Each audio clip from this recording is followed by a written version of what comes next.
Hello and welcome to Hank Games Without Hank. My name is John Green. I'm the manager of the AFC Wimbledon Wimbly Womblys, who today are taking on a team called Red Bull Salzburg in the Europa League. That's right, Red Bull Salzburg, a team named after a brand. It's modern football, ladies and gentlemen, but we stand against modern football. We're a team owned by our fans, owned by the community of Wimbledon. We're out of South London. And you know what I just learned, Meredith? We hate Crystal Palace, the team that I sang the song from. That did not please actual AFC Wimbledon supporters one little bit, including people from the official AFC Wimbledon Twitter and YouTube channel who were not pleased. So I apologize, Wimbledon supporters, for briefly saying something nice about Crystal Palace, our hated enemy. As you can see, we're currently second in the Euro League, which means that we actually have a chance to get out of the group stage because Porto got this red card and we came back from 1-0 down. So I'm starting our best club in an attempt to do that. Today I'm going to talk a little bit about the Fault in Our Stars movie, how we got to a point where we were able to. Several people asked, or one person asked how I became friends with everybody on the movie set. And that's, I mean, it's kind of, I didn't become friends with everyone on the movie set. I did become friends with a lot of people. But I guess I wanted to just kind of like share stories about that experience. And oh gosh, we're in trouble here. Early on, there's been quite a bit of, I mean, these guys, they appear to have been given wings by whatever they're drinking. So I did become friends with a lot of people on the movie set, not just people in the cast and the producers and director and stuff, but also members of the crew. There's a lot of people who work on a movie set. I kind of understood that from looking at the credits on a movie, but I didn't really understand it until I was on the set of the Fault in Our Stars movie, and I realized that all of these people have very important jobs and that the movie really doesn't happen without everybody kind of getting together and working together. That's a great ball. Oh, John Green gave it his all, but it wasn't enough. For example, I became good friends with Deb, the woman who does the slate. She appeared in a Vlogbrothers video actually on this topic. That's the person who does the like scene 1, take 2, and you know that noise that we've all heard on the movies where the slate clicks down. It's actually a very important job, and it's also a very like detail-oriented, meticulous job because you have to be paying constant attention to everything that's going on with shooting. Making a movie, the only thing that I can compare it to, a lot of people compared it to this when I was talking to them, and I think it's a very apt comparison, is summer camp. Because it's a really intense experience. You spend a ton of time together with this group of people that you didn't really know very well previous to this experience. And then, what did I get a foul for?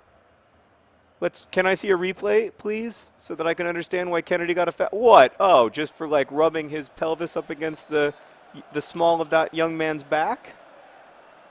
I don't You know what? The rules in soccer are just completely unfair. If you can't just, it's not humping exactly. It was more, I would say it was more innocuous than a full-on hump. But anyway, I think it's like summer camp, and, you're having this incredibly intense experience where you're working very hard. I mean, the people who worked on the movie often were working 60 or 70 hours a week, getting up very early, staying up very late. You're socializing together after the shoot. So, even though, I don't think everybody on the movie except for me worked very hard. I did nothing. But I honestly don't think, while we associate their work with glamour, I don't think anyone works harder than actors. They just have to be on constantly, and there's so much pressure on them to deliver in the moment when the light is right, when all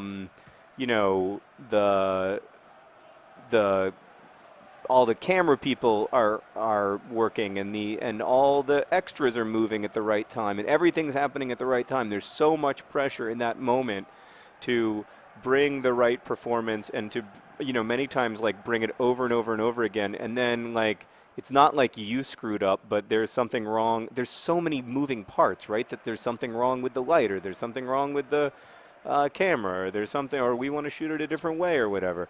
It's just the day that I spent acting, where I played the role of Girl's father, I mean, I was brilliant, but I was cut from the movie. It was great injustice. Just kidding, I was terrible. Um, the day that I spent acting, playing the role of Girl's father, was so exhausting and stressful. I can't even tell you. Like, I emerged from that one day of playing Girl's father with a ton of admiration for, you know, Laura Dern and Sam Trammell and Shay and Ansel and Nat and everybody, because they just have to, it's just incredibly difficult work. So anyway, I did get, oh, the golden child. Oh, he heel clicks just like his mentor, other John Green. Oh, the golden boy. Look at that, the future of our club. 17 years old, 5 feet 2 inches tall, beautiful blonde hair. Oh, he is a golden boy. We need a song for him, Meredith. Do you have anything? No? 5 golden rings. Help us out, because that's not very good. Come up. Yeah, it didn't make any sense. Please come up. Please come up with a song for the golden child, because he's going to be Red Bull Salzburg. So anyway, the point I was getting to is that a lot of times, even though they were really tired at the end of these very long days, we would go out for dinner. So there are a few restaurants in Pittsburgh that we went out to several times. One raw food restaurant that Shailene and Laura recommended to us. I usually went to like a burger place with Nat and Hansel, and then Shailene and Laura and I would go to the raw food restaurant. I will say the raw food restaurant, while I was dubious, was pretty darn good. I had some raw banana bread. Raw food banana bread. You can't have actual bread because that involves heating. But anyway, it was great. I enjoyed it. It was like a whole different kind of eating.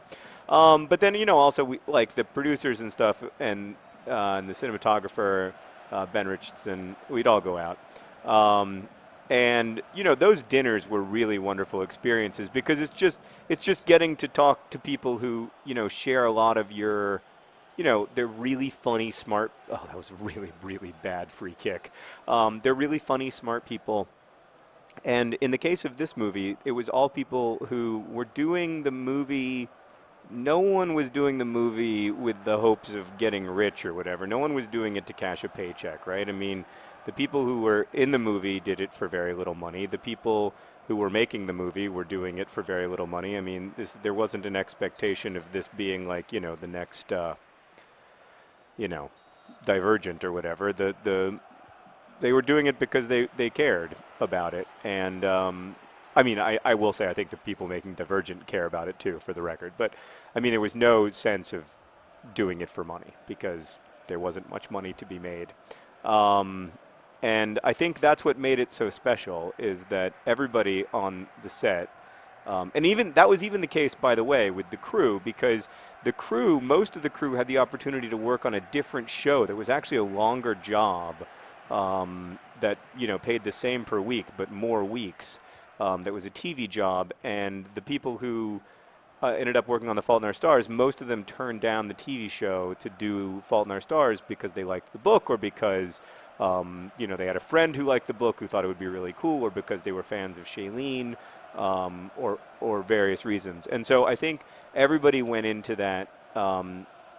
It was just a really special experience because everybody went into it wanting to make a movie that they could be really proud of, and feeling like this was a story they cared about. This was something that was personal to them. So from, you know, the Teamsters working on the movie to the cast, I think they all were in it from that same perspective, and that made it really fun for me. And it also it was kind of easy to become friends with people because almost everybody had read the book, so we had kind of a built-in thing to talk about. And then, you know, it's just like summer camp. You just make jokes based on, you got a bunch of inside jokes based on whatever, you know, whatever's going on. Like the #1 inside joke was on my day of acting, my brilliant day of acting cut from the movie. Girl's father, one hell of a role, and you know how there's that line, there are no small actors, only small parts or whatever? I am a small actor. The golden child trying to score again. He loves this game. He loves playing Austrian teams. It's his dream. Maybe he's Austrian? I don't know. I haven't actually done much investigation into his life. I just run him really hard at practice every day. Anyway, The day that I acted, Josh Boone, after one of my takes, said that was perfectly adequate. And then after another of my takes, he said to me, yes, that was totally usable. So those are his 2 reviews of my acting, the director of the movie. Perfectly adequate and totally usable. We got a lot of mileage out of that. He was nicer to the real actors. But to be fair, they were better at acting. Oh, ball John Green! Oh, it's a good save from the keeper. Ball John Green. Loves his club. Loves Wimbledon. Loves the fans who pay his bills. Oh, I love it. It's great to see. Good to see that strong use of his foot. All right, we got a corner kick here. Let's see how it goes. Who's going to take it? Frankenstein? I like it. Oh, who's there? Who's there? Who's there? Who's there? Oh, it's Mora! Oh, and he does the other John Green mustache while ball John Green mustache while other John Green points at him. Oh, it's Mora. Mora the same. He loves to score. Is that his first goal as a Wombly? I think it is. He has beautiful hair, by the way. Handsome guy. Let's see if we can get one more look. Mora puts us up 2-0 at home. Oh, are we going to the knockout rounds of the Europa League? That would be banana pants. Oh, we scored once at the end of the first half, once at the end of the second half, and look at us now. Here we are. Professional skill level. That's a nice pass. That's a nice pass. No, it didn't come. Didn't work out, but I liked it. I liked it in principle a lot. And by the way, solid stalwart defense today. We had one, oh gosh, just as I say that, one legit, oh, that was Mora again with a fantastic job. We had one difficult moment that Seb Brown saved for us because that's what he does for a living, literally.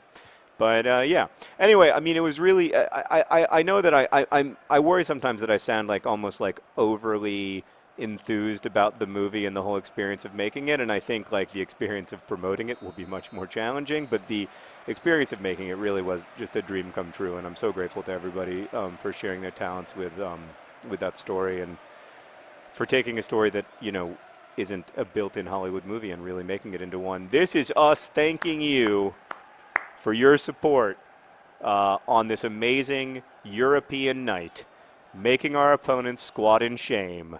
I mean, isn't this something special? The Wimbly Womblys playing in Europe, the Golden Boy, just 18 years old, scoring a goal. Leonardo Mora scoring a goal as well. Callum Kennedy's hideous hair. The ginger other John Green. Everybody celebrating together. What a game. Thanks for watching. Best wishes.